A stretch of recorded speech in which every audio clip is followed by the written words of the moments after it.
glory. Kita satu di dalam hadirat Tuhan Yesus Kristus kita. Dan kita sama. Haleluya. Sekalipun bangsa yang berbeda dan suku yang berbeda.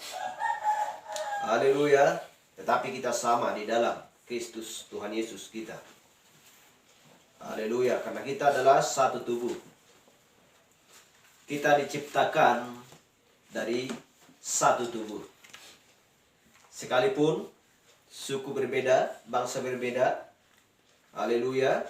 Tetapi kita satu di dalam pikiran Tuhan.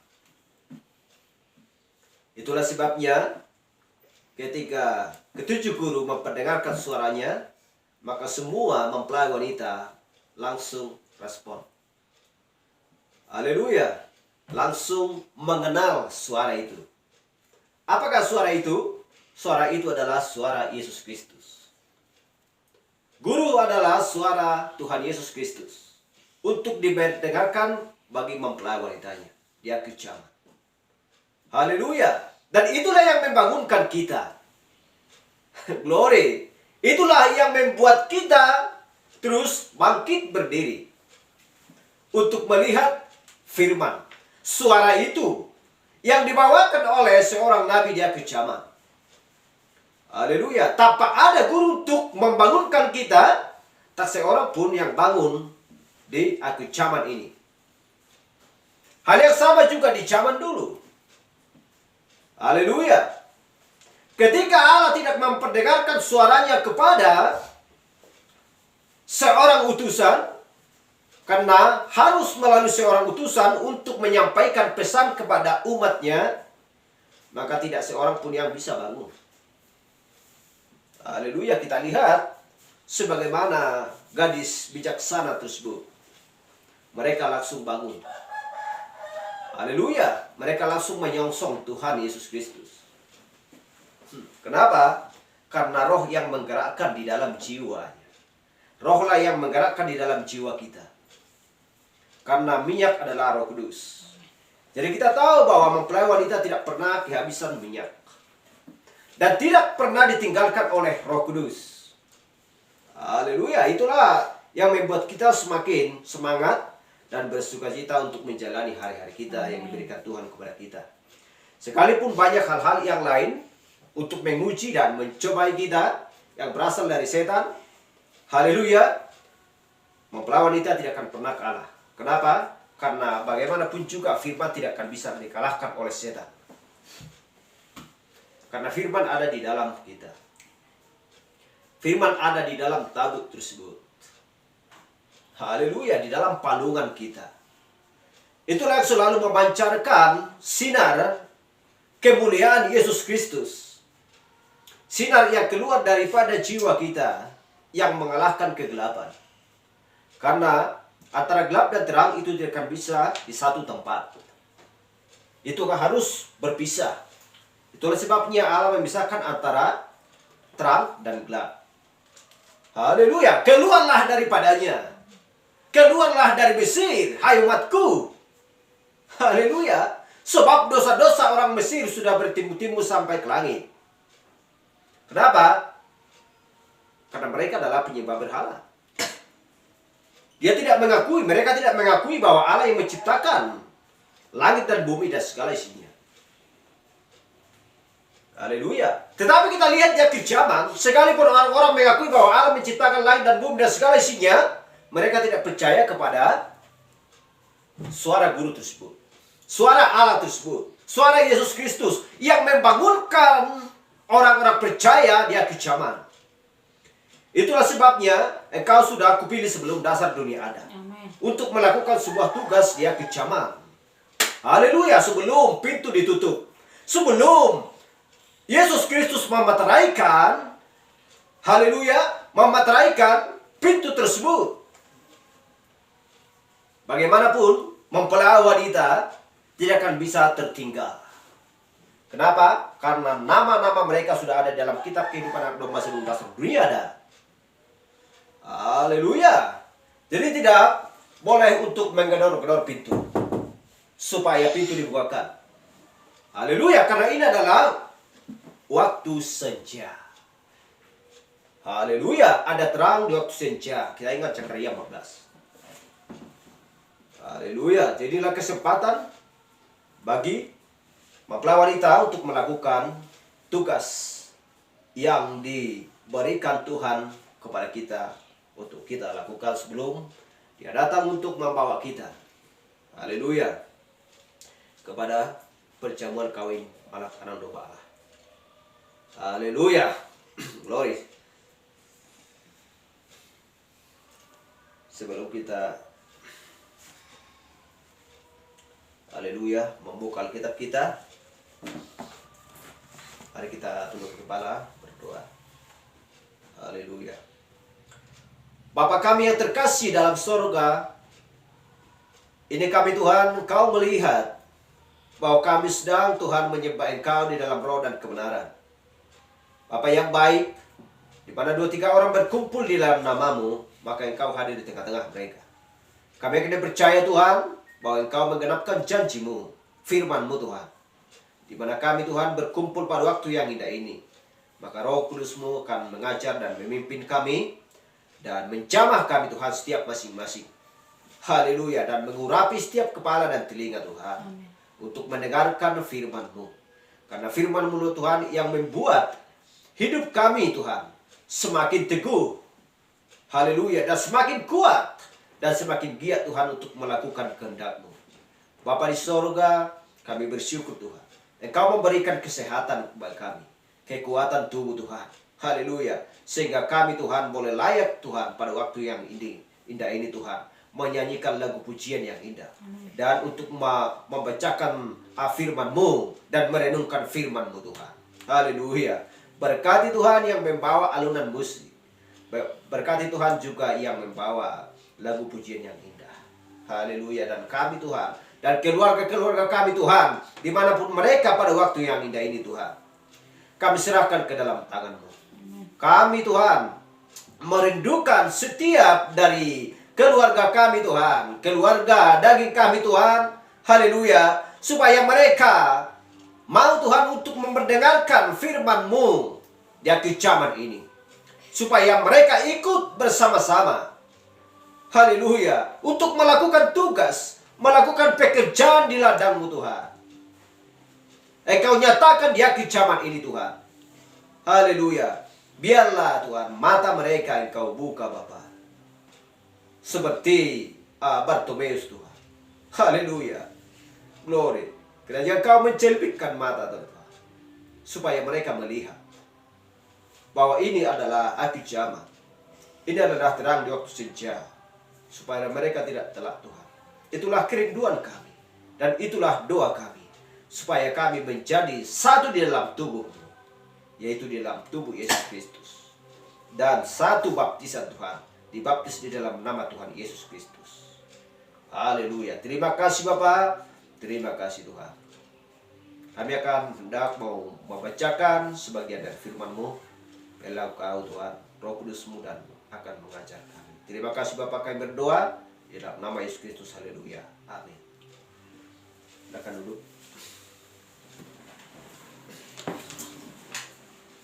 Haleluya.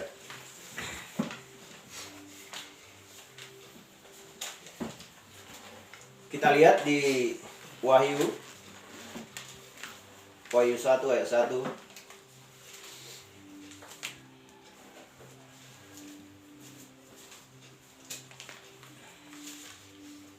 Wahyu 1 ayat 1.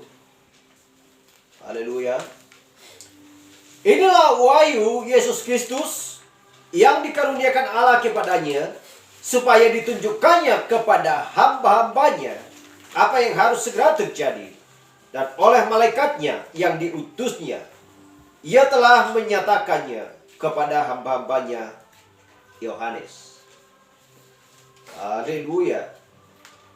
Ia telah menyatakannya kepada hamba-hambanya, yaitu Yohanes.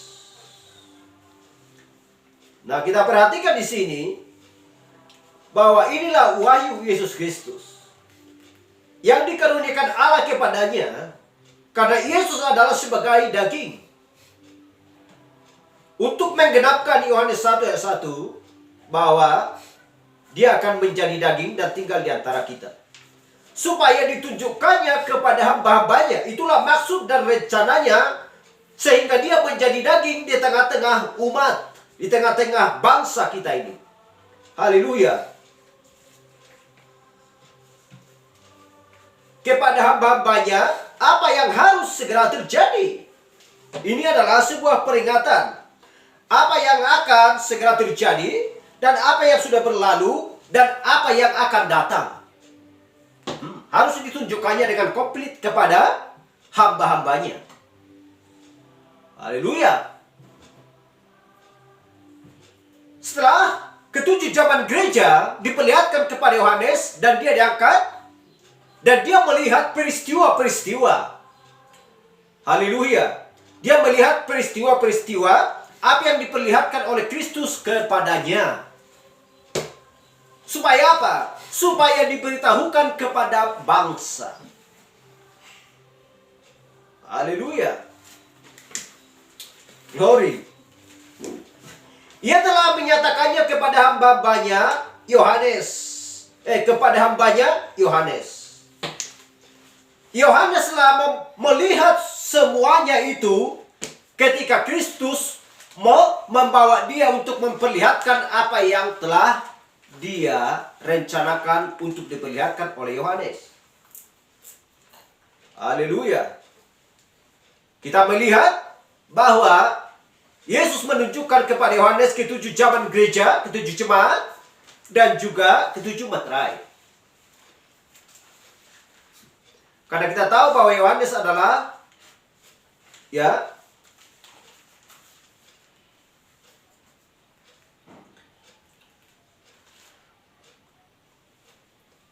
kita lihat di Wahyu 1 ayat 8. Aku adalah Alfa dan Omega, firman Tuhan Allah yang ada dan yang sudah ada, dan yang akan datang, yang Maha Kuasa. Haleluya. Itulah sebabnya Yesus Kristus memperlihatkan dan memberitahukan apa yang sudah berlalu, dan pada saat itu apa yang akan terjadi, dan hal-hal yang akan datang. Supaya Yohanes percaya, aku adalah Alfa dan Omega. Yang dimaksudkan bahwa Yesus Kristus adalah Allah. Haleluya. Wahyu 22:16. Aku, Yesus, telah mengutus malaikatku untuk memberi kesaksian tentang semuanya ini kepadamu bagi jemaat-jemaat. Siapakah jemaat-jemaat? Adalah ketujuh zaman gereja. Kita lihat di sini ada ketujuh kaki dia. Haleluya. Dan juga ketujuh jemaat dari Efesus sampai Laodikia. Haleluya. Aku adalah Tunas, yaitu keturunan Daud. Haleluya. Siapakah keturunan Daud secara daging? Adalah Yesus Kristus. Haleluya. Ini adalah sebuah untuk menggenapkan firman Tuhan. Bintang timur yang gilang gemilang. Glory. Haleluya. Jadi kita sudah mengerti bagaimana ketujuh zaman gereja yang dibawakan oleh Rasul Paulus dan juga Irenaeus Martin dan Columba, Martin Luther, John Wesley, dan juga Nabi, Malaikat 4, 5, dan 6. Harus digenapkan, harus ditunjukkan semuanya itu kepada Yohanes. Tetapi yang menyingkapkan semuanya misteri yang dulu terselubung itu harus di akhir zaman. Harus di zaman Laodikia. Tidak seorang pun dari utusan, mulai dari Efesus sampai Philadelphia, yang sanggup memberitahukan atau menerangkan misteri-misteri semuanya yang dulu terselubung. Sebelum tampil malaikat yang ketujuh, sebelum tampil nabi utusan di akhir zaman. Haleluya. Bagi dia lah disingkapkan semuanya. Yohanes adalah pendahulu kedatangan Yesus Kristus yang pertama. Haleluya. Glory. Bagi kedatangan yang kedua adalah Nabi di akhir zaman. yaitu Nabi William Marion Branham. Malaikat 45 dan 6, Wahyu 10 ayat 7. Untuk menggenapkan Amos 3 ayat 7. Jadi ini adalah wahyu Yesus Kristus. Haleluya. Glory. Yang dimasukkan supaya disingkapkan, membuka selubung. Itulah arti pewahyuan Yesus Kristus.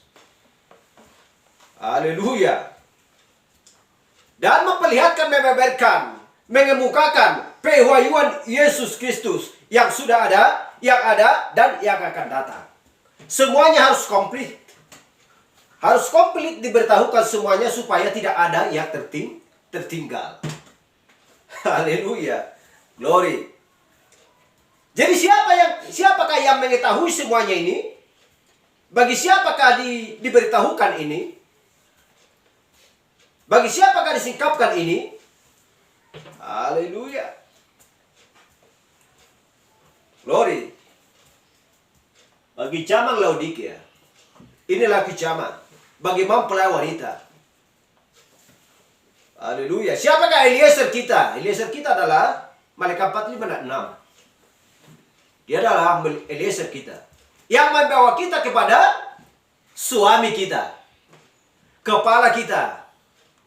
Haleluya. Siapakah dia? Yesus Kristus.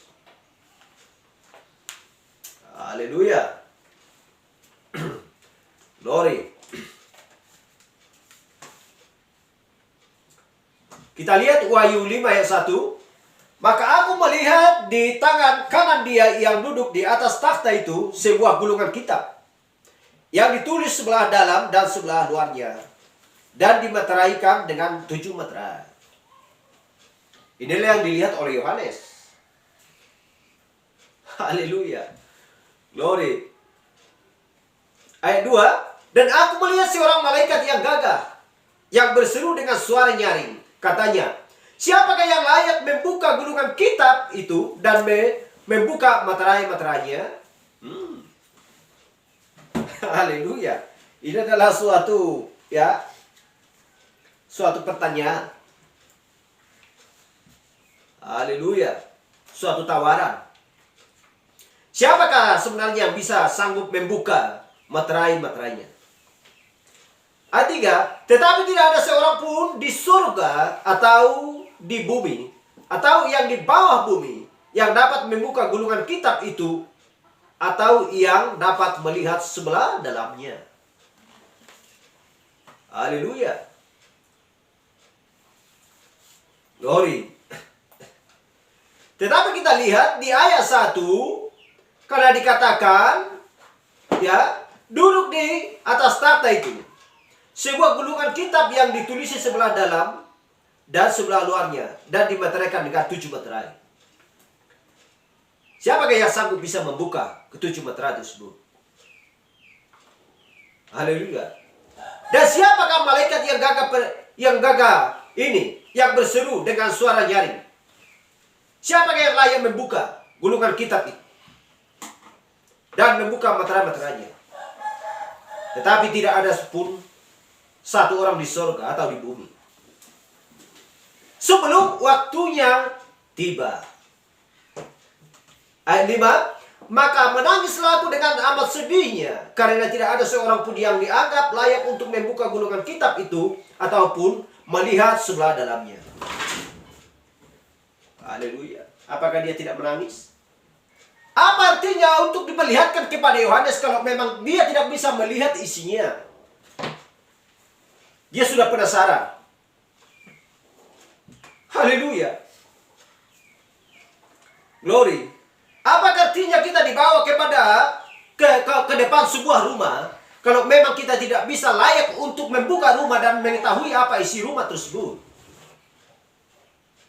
Haleluya. Kita lihat ayat 5. Lalu berkata seorang dari tua-tua itu kepadaku, salah seorang dari tua-tua itu, salah seorang yang memberitahukan tadi yang lain, Yang memberitahukan lagi di ayat 5 ini adalah yang lain. Tetapi salah satu dari tua-tua itu. Karena didapati di sana tadi bukan satu tua-tua. Bukan seorang tua-tua. Haleluya. Kepadaku, jangan engkau menangis. Haleluya. Sesungguhnya singa dari suku Yehuda, yaitu tunas Daud. Haleluya. Glory. Kenapa dikatakan bahwa Yesus adalah tunas Daud? Bahwa dia adalah tunas Daud? Secara daging bahwa dia dikatakan adalah anak Daud. Haleluya. Glory. Siapakah Daud? Kita mengerti siapa Daud. Betapa agungnya kerajaannya. Haleluya. Glory. Dia adalah seorang raja yang memerintah umat Israel. Haleluya. Telah menang sehingga ia dapat membuka gulungan kitab itu dan membuka ketujuh materainya. Haleluya. Glory. Kita mengingat ini. Di manakah terbuka materai tersebut? Kepada siapakah dibukakan? Kapan ini dibukakan? Sudah saya terangkan tadi bahwa materai ketujuh tidak pernah disingkapkan atau dibuka di zaman Efesus, Smyrna, Pergamus, Tiatira, Sardis, Philadelphia. Tidak seorang pun pengajar dari Rasul Paulus sampai John Wesley yang bisa sanggup memberitahukan materai-materai. Kalau ada ahli teologi yang bisa sanggup memberitakan materai-materai, itu enggak benar, enggak sesuai dengan Alkitab. Enggak sesuai. Haleluya. Kapankah disingkapkan materai ketujuh? Dan ketujuh zaman gereja, haleluya, adalah tahun 1163. Ketika Yesus Kristus turun. Kita melihat peristiwa tersebut. Ketika seorang nabi dibawakan ke gua. Haleluya. Untuk menyingkapkan dan disingkapkan semua misteri yang dulu terselubung. Yang berabad-abad. Di mana seorang pun, di mana tidak seorang pun dari ahli-ahli yang mengerti tentang materai-materai. Haleluya. Glory. Bahkan juga benih ular pun orang-orang tidak akan mengerti. Peristiwa apa yang sedang berlangsung di Taman Eden. Haleluya. Glory. Semuanya disingkapkan. Dia kejaman. Haleluya. Jangan kau menangis. Sesungguhnya singa dari suku Yehuda, yaitu tunas Daud, telah menang. Sehingga ia dapat membuka gulungan kitab itu dan membuka ketujuh materai. Siapakah yang bisa membuka materai ini? Haleluya. Dikatakan singa dari suku Yehuda. Siapakah dia? Adalah Yesus Kristus. Haleluya. Glory. Dia adalah datang dari timur. Karena singa dari suku Yehuda adalah penjaga tabut di sebelah timur. Minggu depan bisa kita dengarkan. Haleluya. Karena kita harus berlanjut ke hal tersebut. Yesuslah yang bisa layak membuka gulungan kitab itu dan membuka ketujuh materai.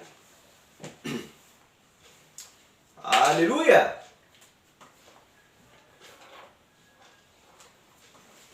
Ayat 6. Maka aku melihat di tengah-tengah tahta dan keempat makhluk itu, dan di tengah tua-tua itu berdiri seekor anak domba, seperti disembelih.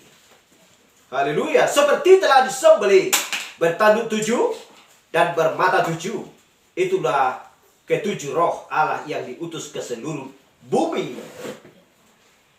Haleluya. Siapakah ketujuh roh? Ya, ketujuh roh Allah yang diutus ke seluruh bumi. Siapakah mereka? Kita lihat.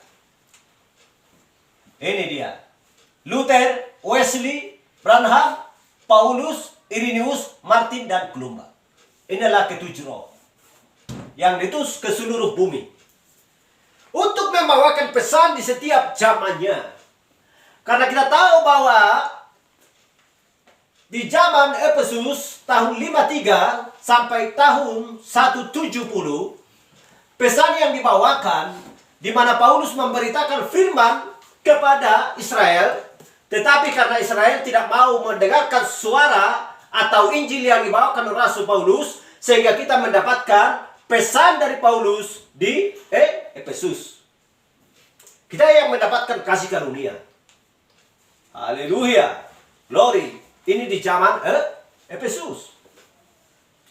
Itulah sebabnya di zaman Efesus, Smyrna, Pergamus, Tiatira, maka pesan-pesan tersebut berbeda karena kehidupan di zaman-zaman tersebut berbeda. Penganiayaan tidak akan ada di zaman Laodikia. Itu ada di zaman Smyrna. Haleluya. Di zaman Tiatira, Sardis. Haleluya. Glory. Kita mengingat peristiwa-peristiwa tentang penganiayaan, pembunuhan di zaman-zaman yang lampau. Haleluya. Glory. Jadi kita tahu bahwa ketujuh roh adalah utusan. Itu berbicara tentang utusan untuk membawa pesan di setiap zaman. Haleluya.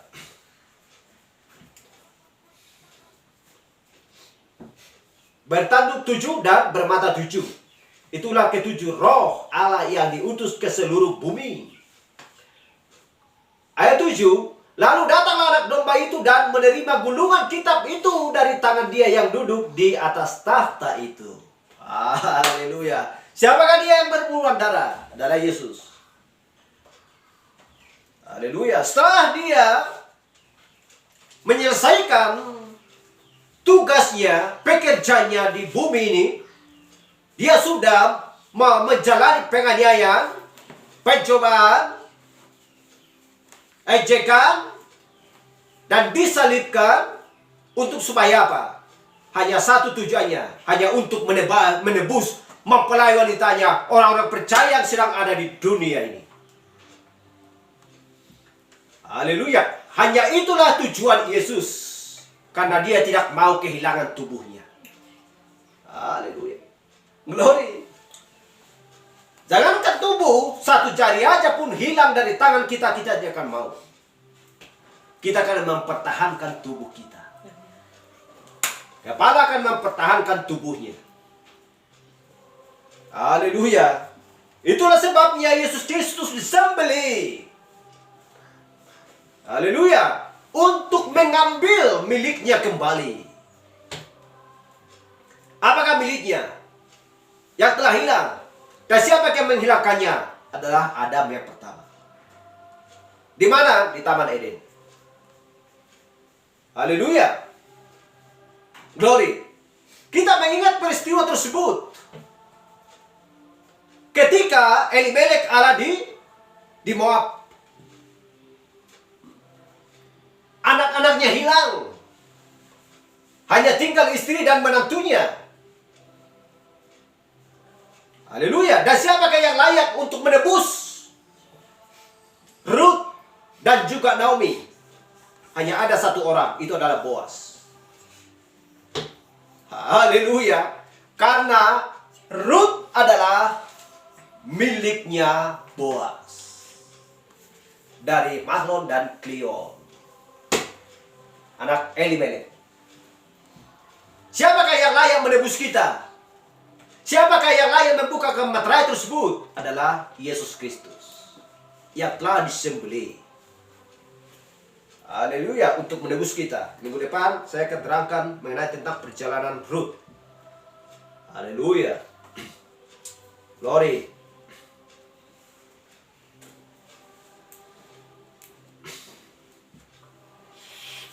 Haleluya.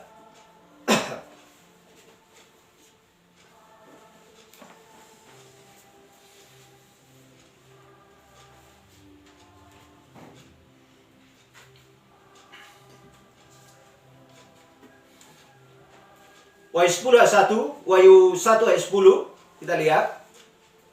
Pada hari Tuhan aku dikuasai oleh roh, dan aku mendengar dari belakangku suatu suara yang nyaring, seperti bunyi sangkakala.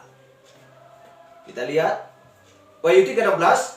Jadi karena engkau suam-suam kuku dan tidak dingin atau panas, aku akan memuntahkan engkau dari mulutku. Di mana ini? Adalah zaman Laodikia. Haleluya. Wahyu 3:16. Ini adalah jemaat di Laodikia sudah menjadi suam-suam kuku. Dan tidak dingin dan tidak panas. Sehingga Yesus pun berkata, alangkah baiknya engkau dingin atau panas, tetapi karena engkau suam-suam kuku dan tidak dingin atau panas, aku akan memuntahkan engkau dari mulutku. Haleluya. Kenapa? Karena Kristus sudah muak, jijik, melihat peristiwa-peristiwa sedang berlangsung di akhir zaman. Perbuatan-perbuatan manusia, karena manusia sekarang sudah menyampurkan ide pikirannya sendiri, pengajaran-pengajaran yang tidak alkitabiah, mencampurkan antara terang dan gelap, sebagaimana yang dilakukan oleh Hawa, mencampurkan firman Allah kepada apa yang disampaikan, apa yang dikatakan oleh si ular itu. Haleluya. Sehingga mengakibatkan kematian. Haleluya. Glory. Hal yang sama juga akan kembali di akhir zaman.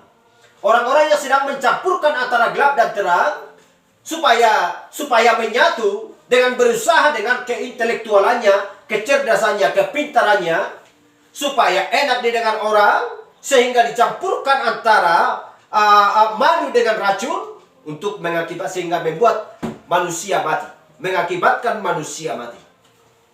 Haleluya.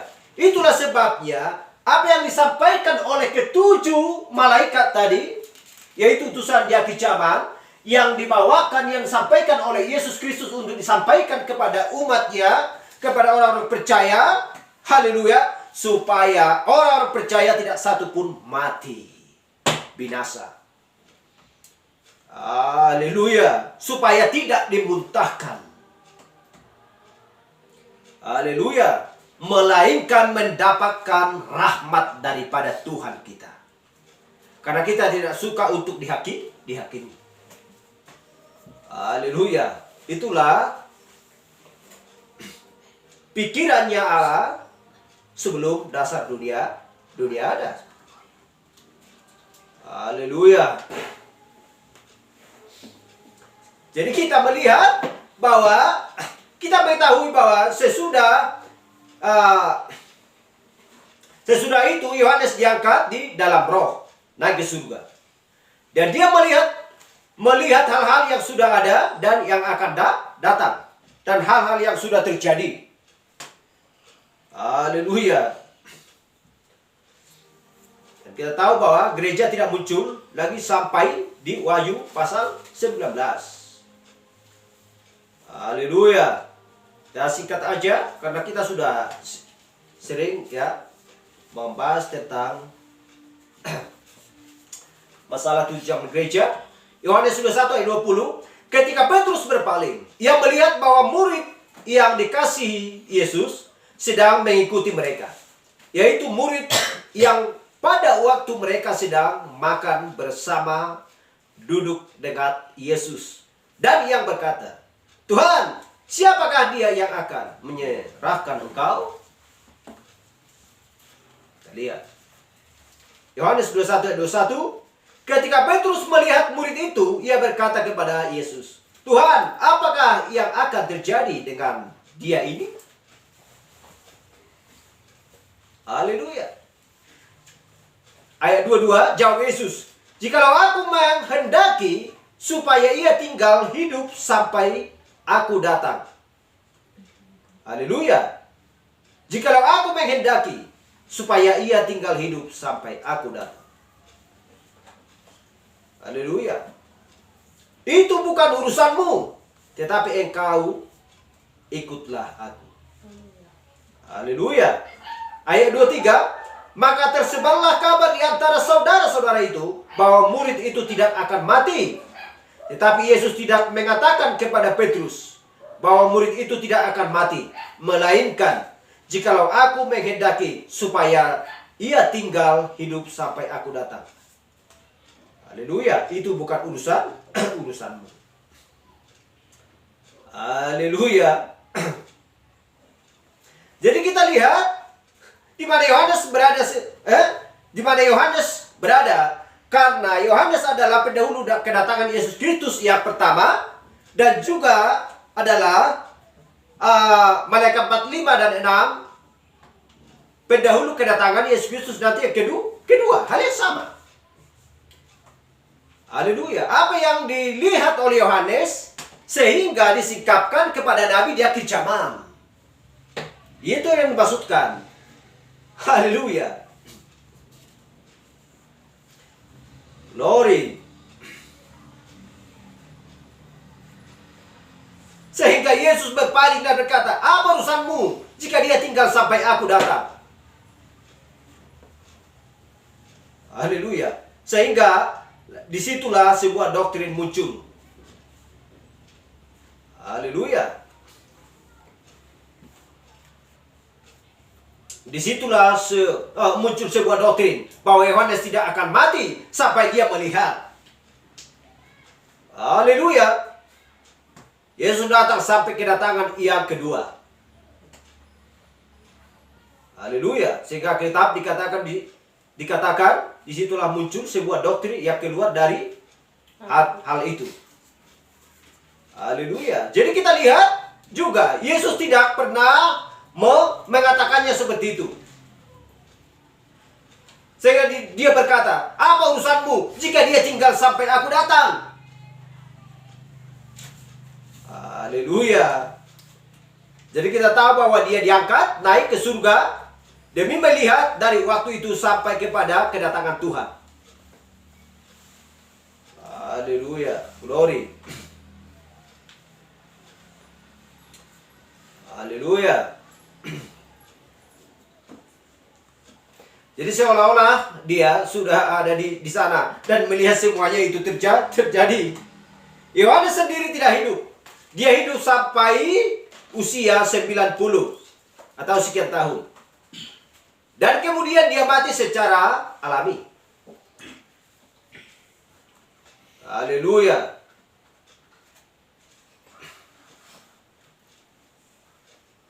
Jadi kita lihat sesudah keluar dari pengasingannya dari Pulau Patmos.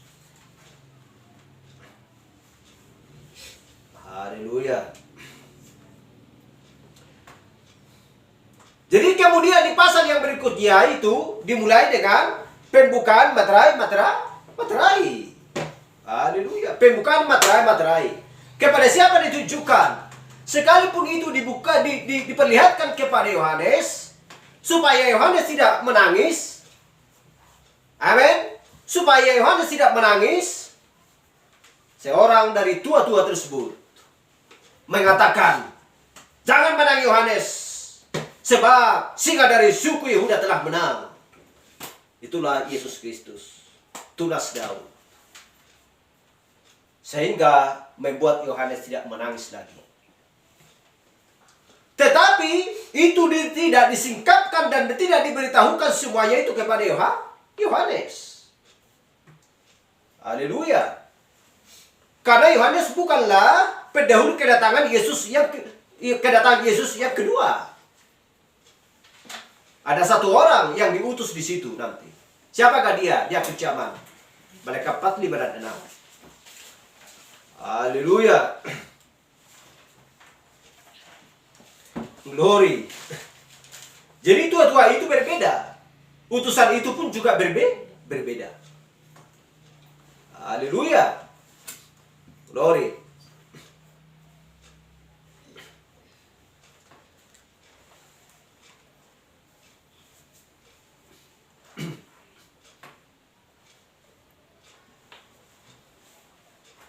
Jadi kita lihat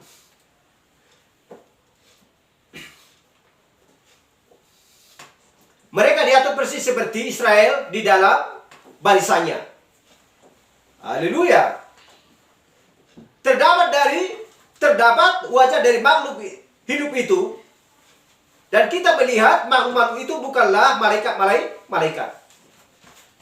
Haleluya. Yang dimaksudkan adalah tua-tua. Yang dimaksudkan adalah malaikat-malaikat. Siapakah malaikat-malaikat? Adalah utusan. Haleluya.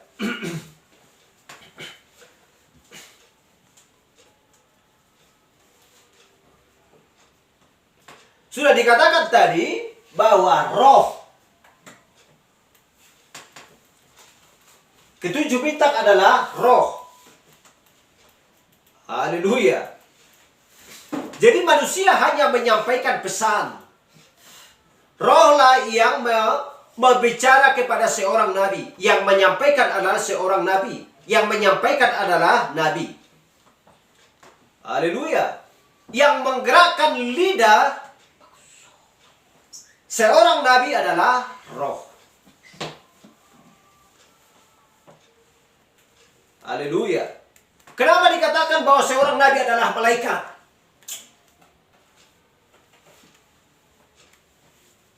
Apakah seorang nabi adalah seorang malaikat?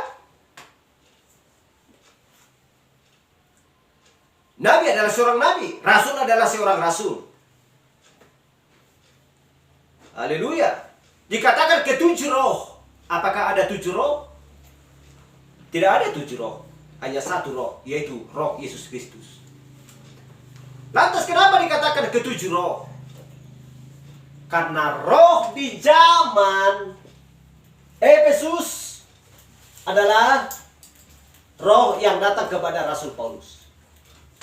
Roh yang datang kepada Irenaeus sampai Nabi Branham. Bukan 7 roh, hanya 1 roh. Tetapi yang dimaksudkan bahwa manusianya adalah 7.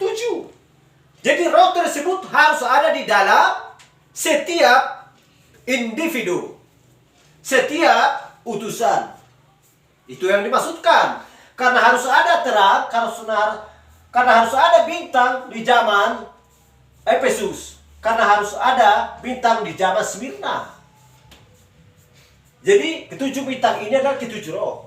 Ketujuh bintang ini adalah ketujuh utusan. Ketujuh bintang ini adalah ketujuh utusan Paulus, Irenaeus, Martin, dan Columba, Martin Luther, John Wesley, dan Branham.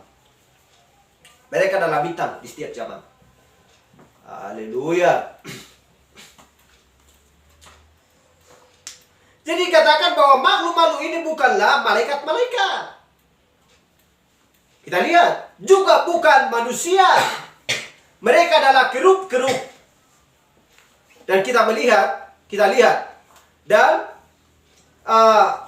kita akan melihat mereka di Perjanjian Lama dengan tabut itu.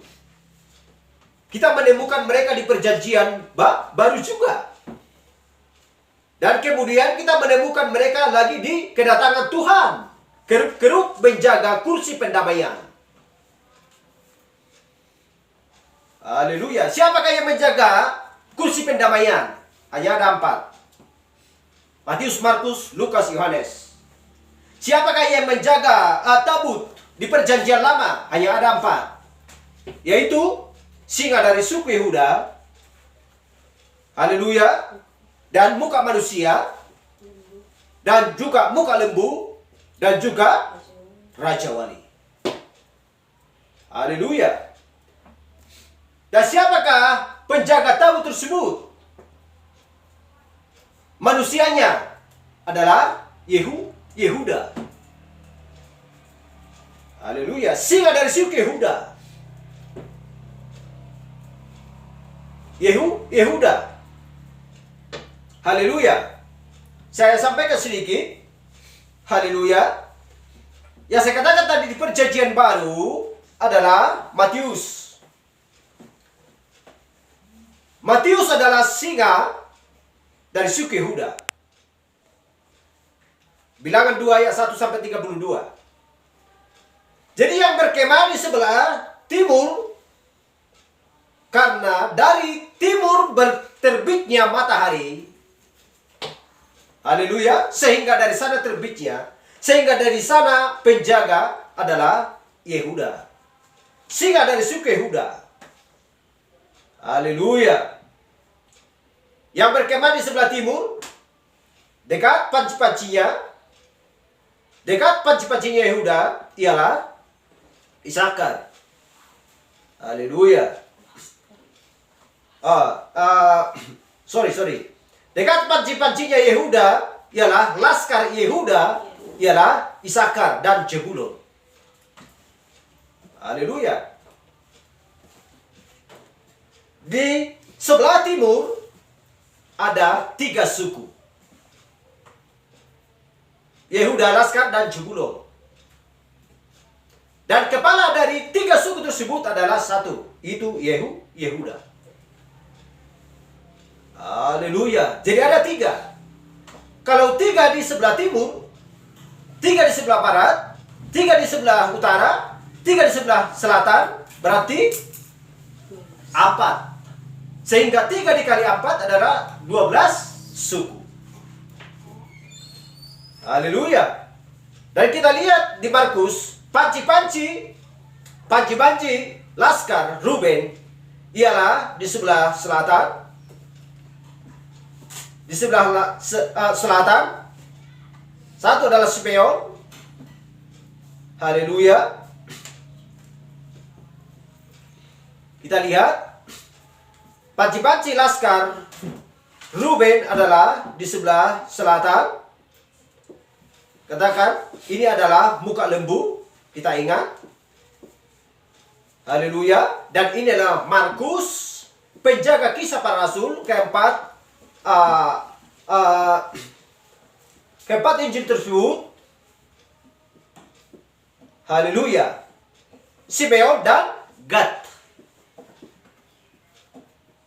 Haleluya. Ruben, Simeon, dan Gad. Kita ingat, Markus itu adalah muka lembu. Jadi panci-panci Laskar Efraim, panci-panci Laskar Efraim, menurut pasukan-pasukan mereka adalah di sebelah barat adalah Manasye dan Benjamin. Haleluya. Itu adalah muka manusia. Haleluya. Glory. Efraim, Manasye, dan Benjamin. Ada 3. Tetapi kepala dari suku tersebut adalah Efraim. Haleluya. Itu adalah Lukas. 4, panci-panci Laskar dan adalah dari sebelah utara. Haleluya. Adalah Asher dan Naftali. Yang ini adalah berbicara tentang akhir zaman. Burung Raja Wali. Haleluya. Kitab Yohanes. Glory. Jadi minggu depan kita akan membahas hal tersebut. Karena akan sampai di sini dan juga sampai kepada perjalanan Rut. Jadi mereka adalah kerub-kerub dan kita melihat mereka di perjanjian lama dengan tabut itu. Haleluya. Menemukan mereka di perjanjian baru. Dan kemudian kita menemukan mereka lagi di kedatangan Tuhan. Kerub-kerub menjaga kursi pendamaian. Haleluya. Glory. Kursi pendamaian di mana tidak ada seorang pun yang bisa menghampirinya jikalau tidak ada sebuah pendamaian di situ bagi orang tersebut. Haleluya. Satu-satunya di mana orang kudus itu ketika itu dipercik darah, maka itu menjadi sebuah kursi pendamaian. Tetapi sesudah darah itu diambil, maka itu menjadi sebuah kursi penghakiman. Itulah sebabnya kita tidak ingin ada di penghakiman dan tidak ingin dihakimi. Kita sudah dipercik dengan darah. Darah kita sudah disucikan. Dosa kita sudah diampuni oleh Yesus Kristus. Haleluya. Glory. Haleluya. Sehingga di Kejadian 2 ayat 17, tetapi pohon pengetahuan tentang yang baik dan yang jahat itu, janganlah kau makan buahnya. Sebab pada hari yang kau memakannya, pastilah engkau mati. Kita lihat kejatuhan tersebut. Itulah sebabnya kita harus bertindak dan melakukan firman supaya tidak dihakimi. Haleluya. Kenapa? Karena sudah ada menjaga. Karena kita sudah dipercik dengan darah. Haleluya. Glory. Sebagaimana kitab Matius, Markus, Lukas, Yohanes sebagai penjaga kisah para rasul. Haleluya. Haleluya. Karena tidak ada seorang pun yang tahan dengan penghakiman Allah. Ketika manusia itu memakan buah, langsung jatuh penghakiman. Haleluya. Itulah sebabnya kita selalu melakukan firman Tuhan. Karena kita tahu bahwa Tuhan selalu mengasihi kita dan memberikan kekuatan bagi kita untuk melakukan kehendak-Nya. Haleluya. Glory. Itulah sebabnya kita selalu berkata, bukan kehendak kami Bapa, tetapi kehendak-Mu lah yang jadi bagi kami. Karena kita tahu bahwa kehendak Tuhan yang di surga adalah yang mulia, yang sempurna bagi kita. Haleluya. Itulah sebabnya kita terus berusaha untuk bertindak, melakukan firman-Nya di akhir zaman. Kenapa? Kita hanya tinggal melakukan. Kekuatan hanya berasal daripada Tuhan kita. Kita tidak mencukupi power yang kuat untuk melakukannya. Tanpa ada Tuhan yang memberikan kekuatan bagi kita untuk melakukannya, kita tidak akan berdaya dan tidak akan mampu untuk melakukan firman-Nya. Tetapi kenapa? Karena kita adalah sang mempelai wanitanya. Sehingga kita dapat melakukan karena Tuhan memberikan kekuatan bagi kita. Haleluya. Di waktu senja ini. Itulah sebabnya kita selalu bersyukur dan berterima kasih kepada Tuhan. Haleluya. Karena darah-Nya sudah tercurah hanya bagi kita. Hanya bagi mempelai wanitanya yang dikasihi. Haleluya. Sampai di sini pembahasan kita. Terpujilah nama Tuhan. Haleluya. Tuhan memberkati kita sekalian. Haleluya.